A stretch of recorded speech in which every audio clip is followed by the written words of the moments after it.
Текетірестің басы. Мұхамбет ағайын туысқанмен араны жалғап жатқан алтын көпірде еді. Ет жақын туыстарын ойлап, уайымдап жүретін. Уахи алған соң, ол жақын бауырларым хақтың іліміне жалғанып, надандықтан тезірек құтылса екен деп армандады. Бір күні уахи келді. «Ай, Мұхамбет, Әбдімтәліптің әулетін жинап, оларға исламды үйрет», деді. Ол бүкіл туысқандарын жинады. Оларға Алла қалаған жаңа діннің мәні мен мағынасын түсіндірді. Дастархан басында Әбу-Лақап та отырған. Ол сол кезде дәулетті байлардың қатарында саналатын. Кедейленген туыстармен аралас-қораласты қош көрмейтін. Мұхамбеттің ғарып міскіндерге тегін тамақ тарататын салтын жиі сынайтын. Оның есіл-дерті Меккедегі ықпалды байлардың бірі болу еді. Сондықтан Мұхамбеттің жалпы бірлік пен ортақ адамшылық туралы үгіт насихатын жақтырмай отырып тыңдады. Мұхамбет сөйлеп болғанша қабағы бір ашылмады.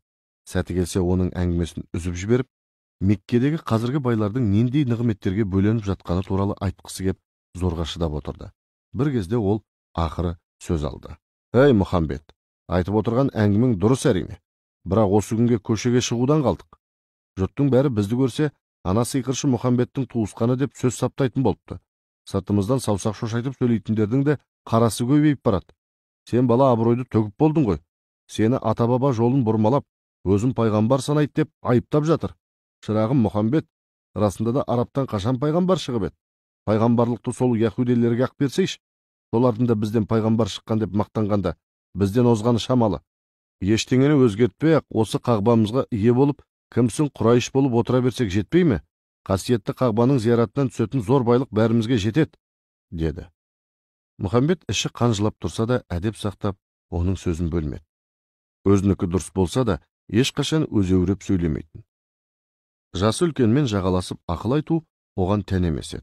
Ол жай ғана жымиды да: «Ағалар, тағы да қайталап айтамын. Менде ерік жоқ. Бәрі де Құрайшқа қағбаны нәсіп еткен жомарт Алланың қалауы», деді. Сол кезде Әбу-Лақап: «Мұхамбет, өзіңді ерекше көрсетуге тырыспа. Біз де есек тағалап жүрген жоқпыз. Қайтсек сол қағбаның қасиетін бойымызға сіңіріп, Меккенің абыройын асырамыз деп жүрміз. Құрайштың қамын жалғыз өзің жемей-ақ қой», деді. «Әрине, Алла нені қаласа сол болады», деп Мұхамбет жауап қатты. «Болса болсын, бұдан былай бізді жинап ақыл айтқаның доғар. Түсінбеймін, осы саған не жетпейді? Жетімнен өсіп жетілдің, талай байдың арманы болған ақылды әйелге үйлендің, Құдайға шүкір бала шағаң бар, саудаң жүріп тұр, ішкенің алдында, ішпегенің артында. Осыған шүкір деп неге жайыңа жүрмейсің? Айтшы қане, неден кемсің?» деді ағасы. «Аға, дұрыс айтасыз. Дүниеден кенде емеспін. Қадиша мен осыншама бала шаған нәсіп еткен ұлық Аллаға сансыз мадақтар болсын. Бірақ Меккенің халқы надандыққа әбден батты. Бізге мейірім шапағат жетіспейді. Мен осыны ойлап қынжылам. Інім, айналайын, күлкімді келтірме. Кедей кепшікке тегін тамақ таратып жүргеніңе неше жыл болды? Қане солардан тапқан мейірім шапағатың? Қиялдай бермей түс қара жерге. Тіршілік мұнда болып жатыр. Сен бізді жаһанаммен қорқытпа. Ол жаққа барып келген ешкім жоқ. Көзің соқыр болмаса, сол сен айтып отырған мейірім шапағат Меккеде толып тұр. Сіз оны қайдан көріп тұрсыз? Мықтылардың әлсізді қамырдай илеуі ме? Әлде өзің сияқты адам баласын құл қылып ақысын жеу ме? Әй, Мұхамбет, осындай адам баласы тең бәрін сүйіңдер деген сияқты уағыздарды ана әхлі кітаптар көп айтушы еді. Саған да жұғыпты ғой солардың ауруы. Сен бізге үлгі қылып отырған кітап иелерінің біреуінде қағба сияқты құтты мекен жоқ.